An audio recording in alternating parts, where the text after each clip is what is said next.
Hi guys, it's Joey, and this is going to be a VR to the Four Queens Owning Personal Power video. There might be a few VRs today. It's a VR kind of day, so I decided to do a VR response to this particular video because I could probably VR to all of her videos, but then, you know, it's a bit uncreative of me. But she gives such insight into different areas, and it's really intriguing and interesting, which is why I recommended her.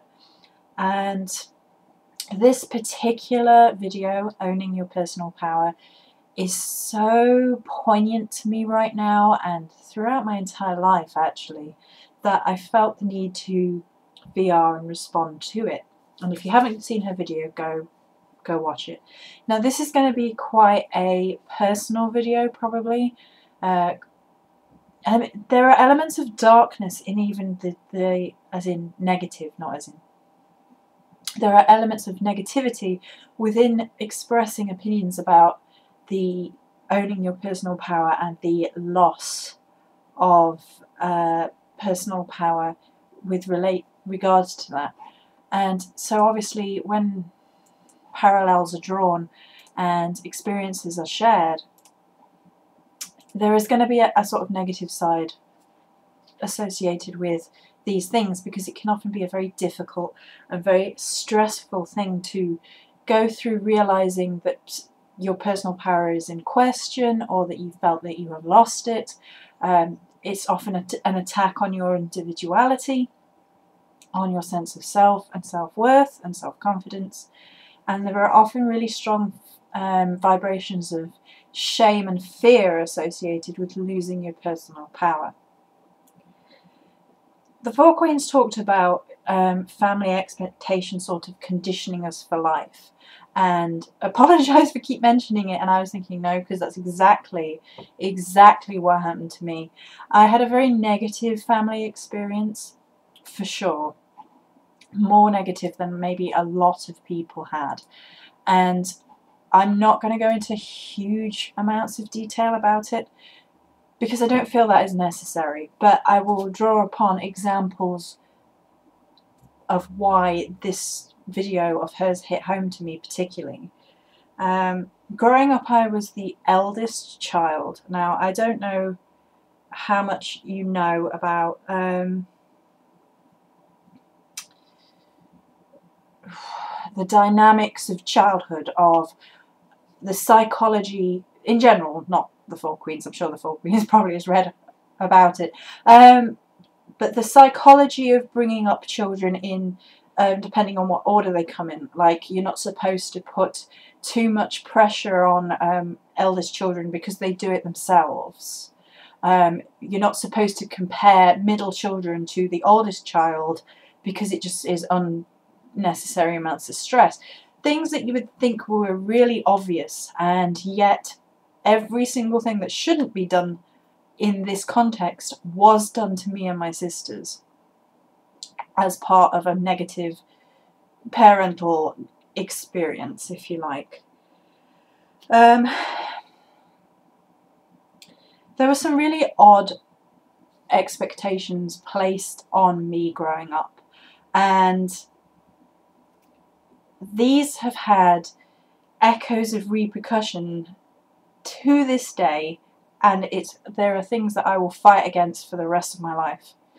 I've seen a counsellor, which I have said before, because I've had very traumatic life experiences. Again, I don't feel the need to go into it in too much depth, but that's nothing to be ashamed of, and if you need counselling, you should seek it out. And actually, a lot of the issues that I came to work through were really connected with this really destructive relationship with my mother. And growing up, I was expected to look after my sisters. I was thrust into a mother role that I should never have been put into, which was doubly reinforced by my mother's inability to sometimes mother. And she resented me for being assertive and bossy, and undoubtedly I was bossy. I was a child thrust into a mother's role and should never have done it. You know, the eldest child is quite naturally protective over their siblings anyway, and doesn't need shoving down into that role. My personal power in that scenario, and all to do with my family, was completely messed up. When I was very, very little and my second middle sister was being born, she was my first sister, and then there was the third sister. They were very, very worried at that point about how I would embrace having a new sibling, because it was the first child, you know, used to solo attention. And it was actually my nana who told me this story. And she was like, oh, we were really worried about how you would take on. And apparently my nana had bought me like a whole load of new toys waiting in the wings to still make me feel special and all the rest of it. This is my nana doing this. And she was like, I was so proud of you. It wasn't necessary. You thought it was the best thing ever. And she told me she was proud of me. My mother never did. And me and my middle sister have been very, very close since then. The Four Queens talked about the problems when you're being compared to your siblings, and this really came into effect once my youngest sister was born. She was born with I think it's a hair lip, and something wrong with her cleft and her nose to do with it, and which has since been resolved. It wasn't horrifically bad to that point, and I've been told it led to feelings of guilt in my mother, and she treated the other two differently, and the relationship between us two and my youngest sister was therefore different, because to start with we weren't allowed anywhere near her, you know. We apparently both, I took the same response as I'd had to my first sister. I wanted to, you know, take care of her, wanted to get to know her, wanted to play with her, which is exactly what I did with my middle sister. And instead of being allowed to, I was told I wasn't, you know, no. And we were shipped off to our grandparents a lot of the time when the youngest was young. How necessary it is that that was the case, I don't know. That's what happened. And starting then and progressing all the way through our childhood, the youngest was treated differently, whether she acknowledges it or not. And it just got worse and worse and worse and worse. And there are examples which seem petty, and in the grand scheme of things are petty, and then things to which are pretty serious. Like, you know, all our birthdays in September, mine, then my middle sister's, then my baby sister's, and every single year I would dread it because I would get little bits of presents. My middle sister even did worse than me some years. And Emily, youngest sisters, would be a lot.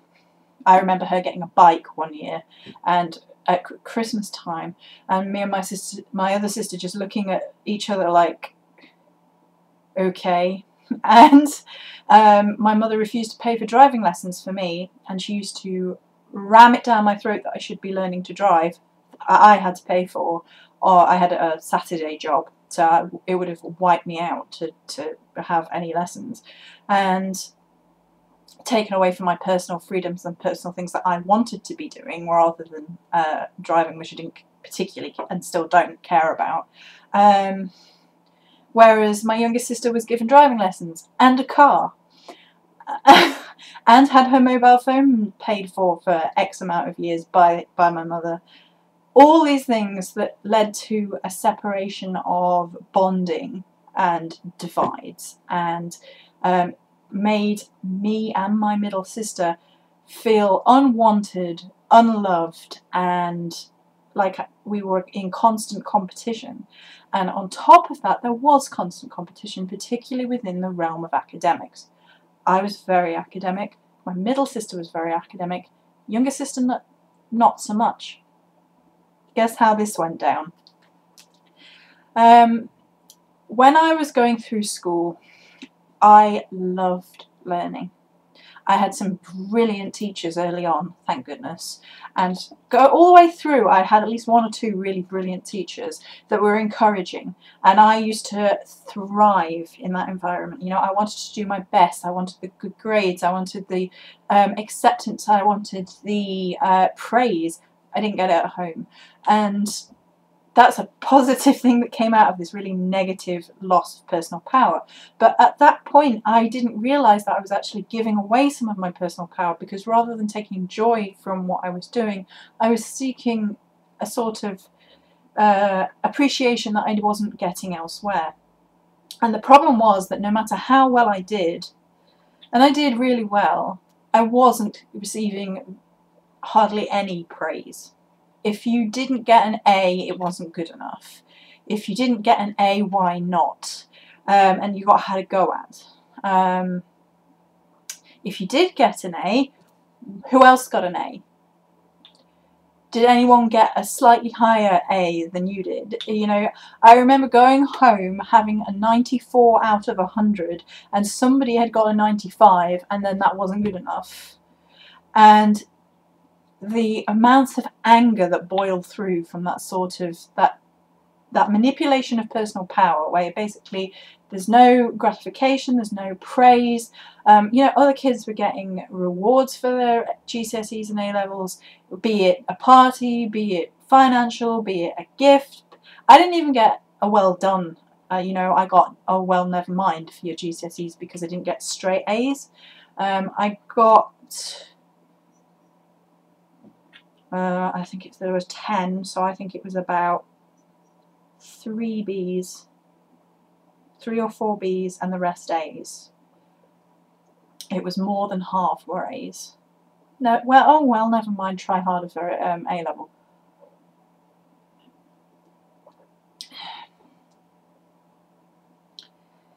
For A level, I got 3 A's, 1 B, and I was top 5 in the country for sociology in the whole of the UK in 2004. This is due to my own hard work, and after that had come to fruition, my mother claimed that I never would have done that if it hadn't been for her pushing me all the time. After I left, and I felt so utterly resentful, it started to become a real problem. And what it actually was is that my personal power at that point had been so diffused.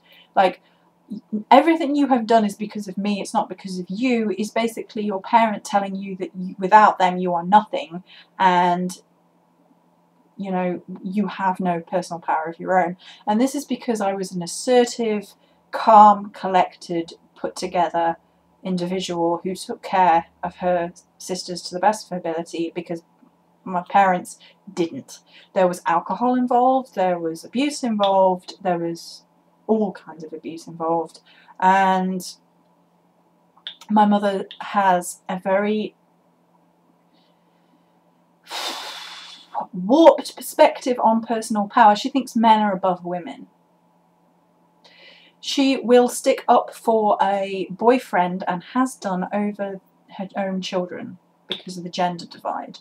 This may be something to do with why when I was looking into spirituality, I went with paganism, where there was a balance, rather than the doctrine religions where male was in charge, because I'm sorry, but no one's going to tell me that because of your gender that you're better or worse than the other gender. It just doesn't work like that, as far as I'm concerned. And a lot of the ills in the world come from that idea, as far as I'm concerned. And that's personal power being lost for gender on a world scale.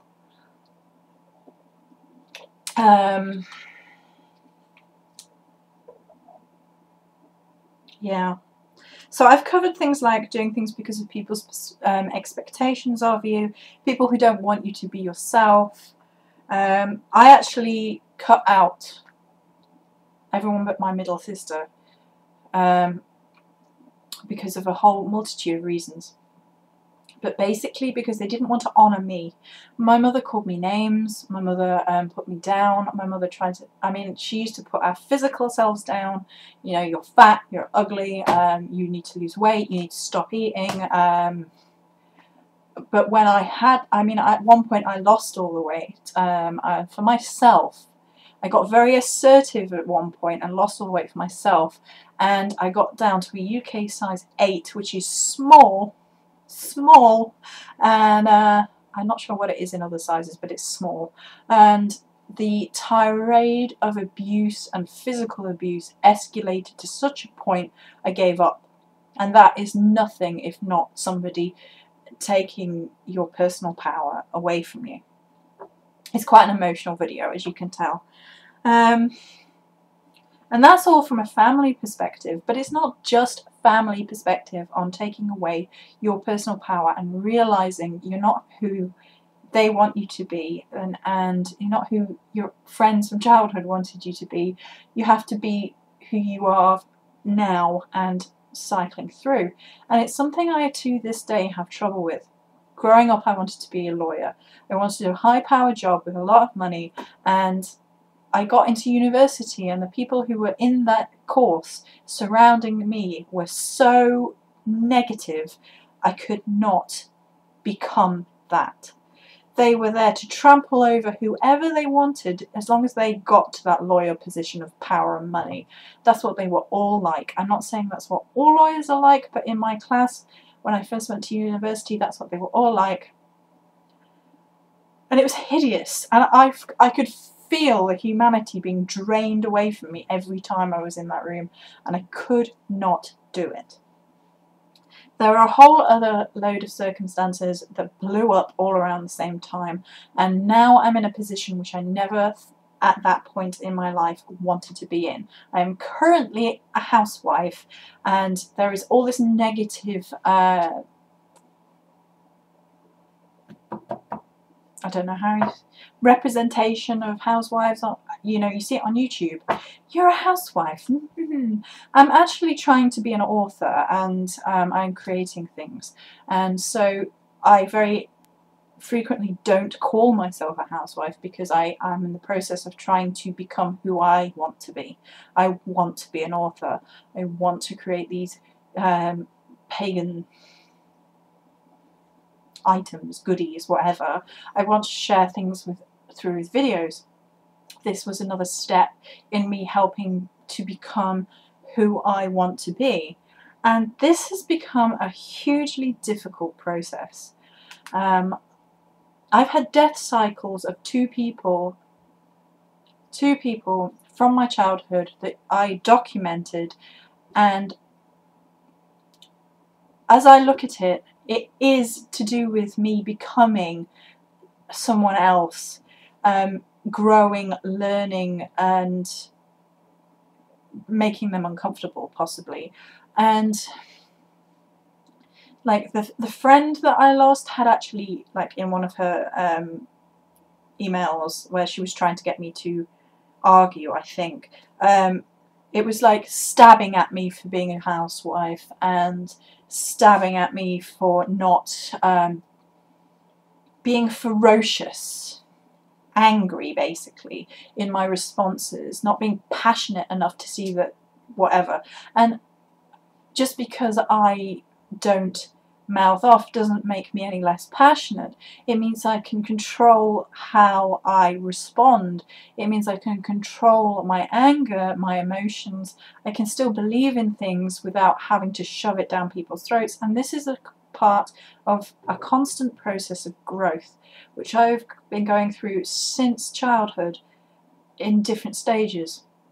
I might well be a lot calmer than I used to be.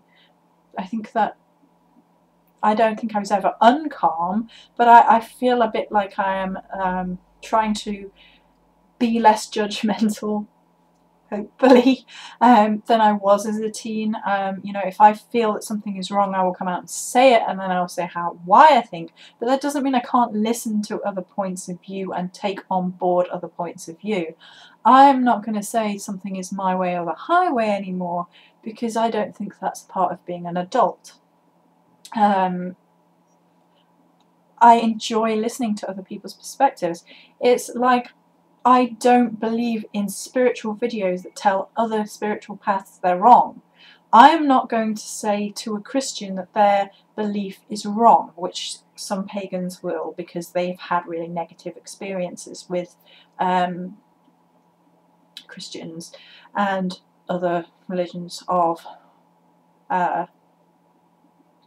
more fundamental, maybe. And I don't agree with certain perspectives of certain people and certain religious doctrines. I don't believe that women are less than men, and I never will. And I don't believe that God is only male. I cannot believe that. In my heart of hearts, in my soul, I'm sorry. I mean, I follow a very strong feminine warrior path, which doesn't help with that, or does help with that, depending on what you see. But I still look for the balance of male and female. I don't believe in insulting people because of what they believe in. Or not. I don't believe in telling anybody they are less because they believe in something or don't believe in something, because what you are doing at that point is trying to affect their personal power. And, you know, I don't want people doing that to me, so why should I be doing that to them? You have to live by your own rules, you know. If you don't feel that people should be doing that to you, you should not be putting that out there. The other person that left my life recently in the other death cycle was an ex, as I have mentioned, and he was super controlling. He is super controlling in every part of his own life and then extends that to people around him. He is a businessman, a hard-nosed businessman now, and very set in material success. And all power to you if that's what you want to do.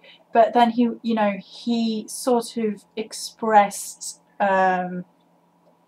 resignation and disappointment that I wasn't who I was back then when I wanted to be a lawyer. You know, I hadn't built up this career. Now, a lot of it had been done to me. There were abuses done to me, which meant that I fell to pieces. He gave up on me because I wasn't strong anymore, and that's the sort of undermining of yourself, of your personal power by an ex-loved one who knows how to get at you. And he wasn't my first love. My first love was just as screwed up. He was violent. I do so well. I'm doing all right now.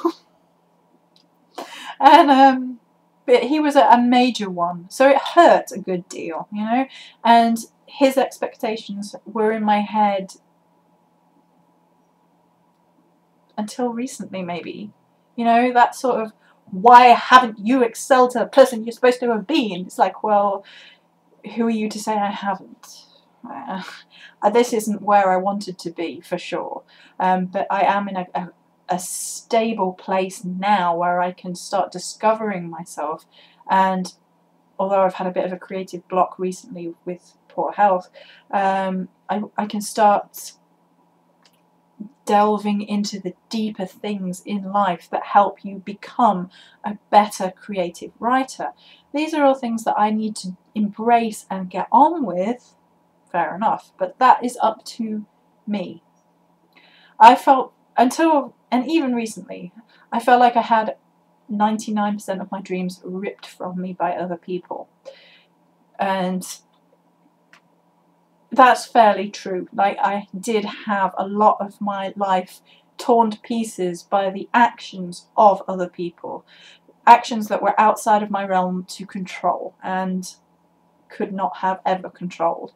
And things from childhood, things by parents, and it all sort of escalated at a really, really important going into university part of your life, when that's the stepping stone into adult life for a lot of people, and I had that screwed for me.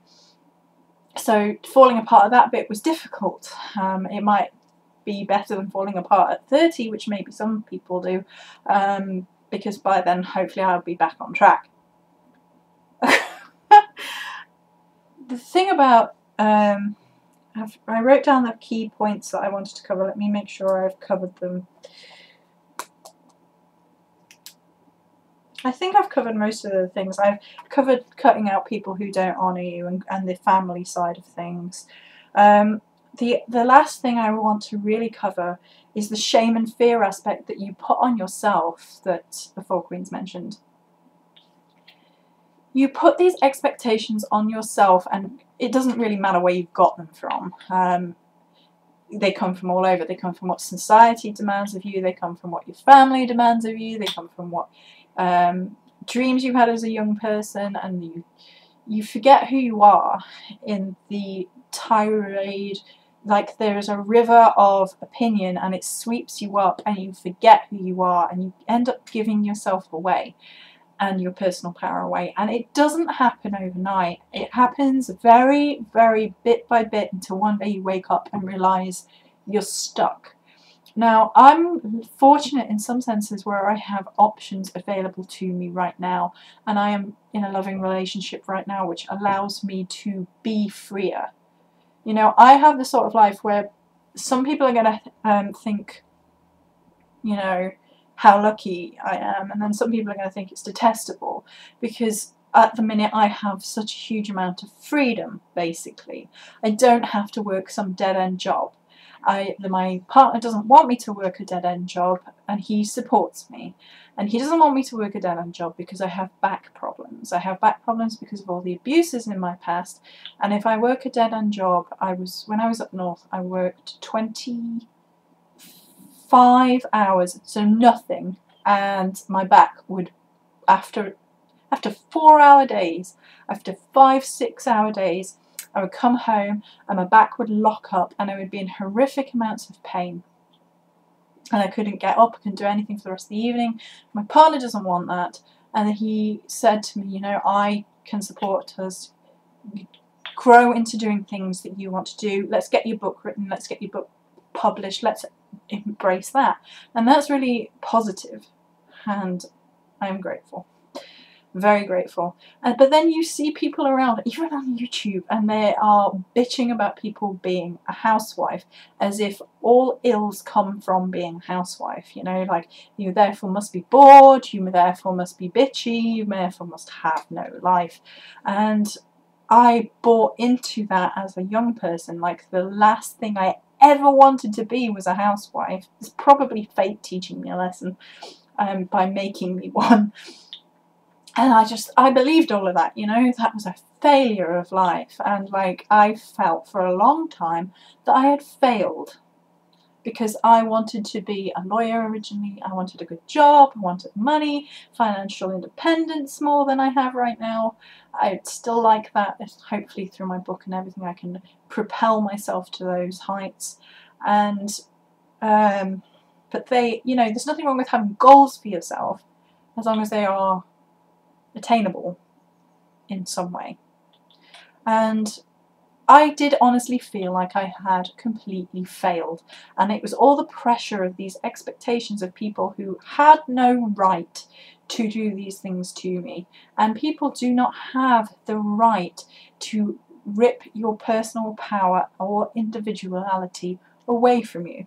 And you know, I can be quite touchy about it now, because when people try to steal things from me, steal my ideas without giving recognition, and I get very touchy about it now, because throughout my growing up I've had problems with personal power.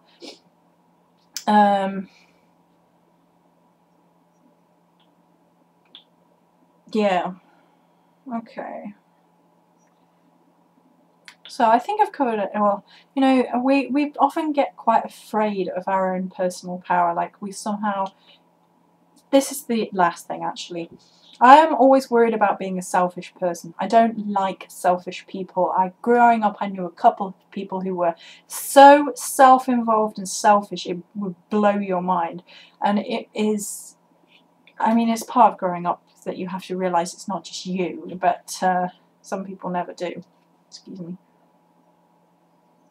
And I have an innate fear of being a selfish person, and this is a problem with owning your own personal power, because you're afraid of being selfish and an ugly person on the inside. You're afraid to step into your own personal power and own it. It is okay to say, this is who I am, I'm okay with who I am, I'm going to do this for me. And it can be even harder when other people that you think love you or think care about you stand in the way of you becoming who you want to be, of being a better person as far as you're concerned. And it is the hardest thing in the world to cut off people that you loved. And I've cut off my family, which it was apart from my middle sister, it was a huge, overwhelming sense of guilt. I felt like it was a sense of failure. But all it constantly was drama, drama, drama with my family. You know, and it was putting me in a constant position of trauma, stress, depression, serious depression, and they were always putting on me to fix them, and it's just, and then being abusive afterwards, you know, fix us, but we're not going to be nice to you even if you help, and after you've helped, we're going to claim that, you know, you're bossy, you're evil, and, you know, you're trying to rule us, when we were asking for your help. And it was like the classic no-win scenario over and over and over again, and all it was doing was draining me of happiness, life, and personal power. And at a certain point with my family, I was just like, no more. Just no more. I don't want any more of that. I don't want you in my children's life. That's something else. My nephew, who was 2 at the time, was very, very much like me. And my mother started making comparisons and started saying negative things about a 2-year-old because she was comparing him to me. And therefore, I never want that in my children's life. I don't want them, my future children's life. I never want them growing up in that environment because I've grown up in it, and it was horrid. It was horrid. And to this day I have them saying things about me and whatever. But they did try to ruin me and take my personal power. And people who have supposed to have loved me, or some of the oldest friends I had, tried to use that situation, which had tried to depower me in the present. And at that point is when I would know. And it's okay to be like that, and that's what you have to realise, that it's not selfish to protect yourself, basically, and sometimes it's just incredibly necessary. So that's it for this video. It is quite a deep video, it is a very personal video, so apologies it's not a light and bubbly video maybe, but it's very poignant to me right now, and the Four Queens video did really touch me and inspire me to respond, so I have. So that's going to be it for this video. Many blessings.